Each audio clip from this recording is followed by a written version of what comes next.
یہ تو اس سے پوچھو باپ سے کہ جو عید سے پہلے اپنی بیوی سے مشورہ کر رہا ہے کہ عید آ گئی ہے، اگر بیٹی کے گھر کپڑے نہ بھیجے تو اس کی ساس باتیں کرے گی۔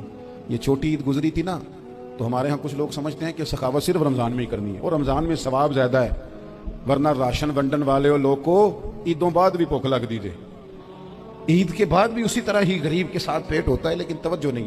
ایک تو ذوق علم پیدا کریں، ہم نے اس عید پہ کوشش کرنی ہے کہ ہماری گلی میں، ہمارے محلے میں، ہمارے دائیں بائیں تھوڑا سفر کریں، بچوں کو دیکھیں، سرکاری سکول سے نکلتے بچوں کو دیکھیں، مساجد مدارس سے نکلتے بچوں کو دیکھیں، ہم نہ ایک ایک دو دو کا ساتھ دیں۔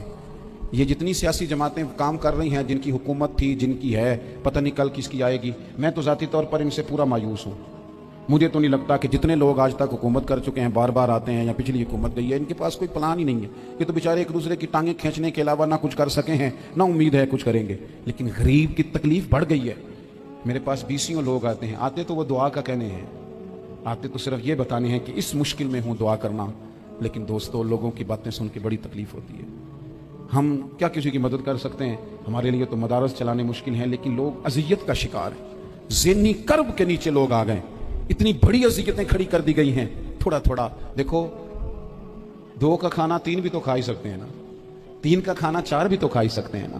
میرے محبوب نے ہمیں یہ نہیں کہا تھا زیادہ گوشت پکانا، بلکہ رسول پاک نے تو رنگ ہی بڑا سادہ دیا ہے۔ کریم نے فرمایا عائشہ شوربہ ذرا زیادہ کر لو، پڑوسیوں کو بھی سالن دے دیں گے، تھوڑا شوربہ زیادہ کر لو، اسی کو بڑھا لو، تھوڑا شوربہ بڑھا لیں، تھوڑا تھوڑا ایک دوسرے کی مدد کریں، دست شفقت رکھیں۔ گلیوں میں سنسان لوگ، اب تو لوگ ایک دوسرے سے دکھ بھی نہیں کہتے، وہ کہتے ہیں دینا کسی نے ہے کچھ نہیں، اور تماشا الگ سے بن جائے گا۔ دوستو ہم نے خود ایک دوسرے کا ہاتھ بٹانا ہے۔ جو لوگ صاحب ثروت ہیں، دیکھو ایک ہی باپ کی اولاد ہوتی ہے، ایک کو اللہ بڑا نواز دیتا ہے، 2-3 کمزور رہ جاتے ہیں، اس کو چاہیے وہ دوسروں پہ دست شفقت رکھے۔ ایک گلی میں سارے لوگ ایک ہی قبیلے کے، ایک ہی علاقے کے، ایک آگے نکل گیا ہے، اسے چاہیے وہ دوسروں کا خیال کرے۔ عزیز بھائیوں، ہم نے اس کمر توڑ مہنگائی کے دور میں، تقریر تو میں کر رہا ہوں، یہ کسی اور نے کیسے شروع کر دی؟ جمعوں میں، محفلوں میں کانوں کے ذائقے کے لیے نہ آئیں، اس لیے آئیں کہ میرے علم میں، میرے عمل میں یہ کوئی اضافے کی بات بنے گی، میں کوئی نصیحت حاصل کروں گا تو میرے دل کا زنگ اترے گا۔ ہمارے ہاں یہاں لوگ مزے کے لیے آتے ہیں، اور آج کل لوگ فوٹو کے لیے آتے ہیں۔ ان 2 کاموں سے نکل کر خالص اصلاح کی نیت سے علم کا شوق، ہمارے ہاں تیزی سے ایک حرکت کی گئی، علماء کا وقار خراب کیا گیا اور لوگوں کو دینی علوم سے دور کیا گیا، اور اس میں بعض بیچارے واعظین اور خطباء نے بھی کردار ادا کیا، جب جعلی پیر کی تعریفیں کھول کے کی، اور اسے پتہ نہیں کہاں تک۔ یہ اسٹیج ہوتے ہیں نا، ان میں کوئی بندہ اچھا لگے بھی تو اس کے لیے دعا کرنی چاہیے، تعریفیں نہیں کرنی چاہیے۔ تعریفیں اس کا کوئی فائدہ نہیں ہے، اس بندے کو تو دعا کا فائدہ ہے، اگر آپ کو اچھا لگ رہا ہے تو اسے دعا دیں، اس سے زیادہ کچھ نہیں کریں۔ اور ہمارے ہاں جناب وہ نقیب محفل بیچارے کی شامت آ جاتی ہے اگر تعریفیں تھوڑی کرے تو، کہتے ہیں تو نام ہی نہیں لینا ہوتا، اور بھئی اس کے نام لینے سے آپ کا قد اونچا ہوتا ہے۔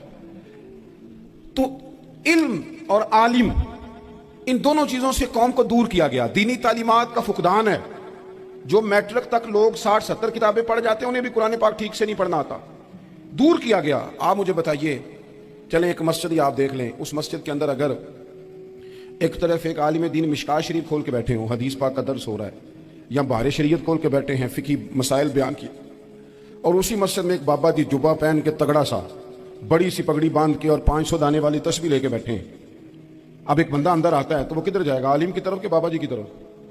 وہ کیوں جا رہا ہے بھلا بابا جی کی طرف؟ وہ اس لیے کہ ہم نے اسے یہ بتایا ہی نہیں کہ جس طرح سبحان اللہ سبحان اللہ سبحان اللہ پڑھنا عبادت ہے نا، اسی طرح دارابا دارابا پڑھنا بھی عبادت ہے۔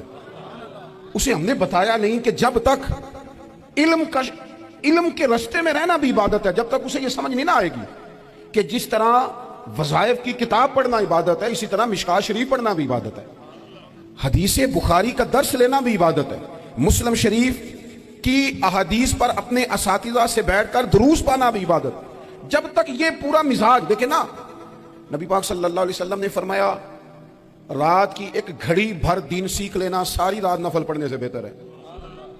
اب ہمیں سمجھنا چاہیے کہ کتاب پڑھ کے بھی بندہ رب رسول تک پہنچ سکتا ہے، کتاب و سنت رستہ آسان کرتے ہیں، لیکن ہمارے ہاں کیا مزاج دیا گیا ہے؟ بابا جی کے پاس چلو، ضرور جائیں بابا جی اگر نیک ہیں تو، منع کوئی نہیں کر رہا، لیکن جو سوچ ہمیں حضور نے دی ہے ہم نے اسی سوچ کے مطابق اپنے معاملات کو ترتیب دینا ہے نا۔ اب ایک بات میں نے آپ سے پوچھی اور آپ نے کہا قوم ساری بابا جی کی طرف جائے گی۔ حدیث پاک کس طرح ہے؟ اللہ کے محبوب مسجد شریف میں تشریف لائے،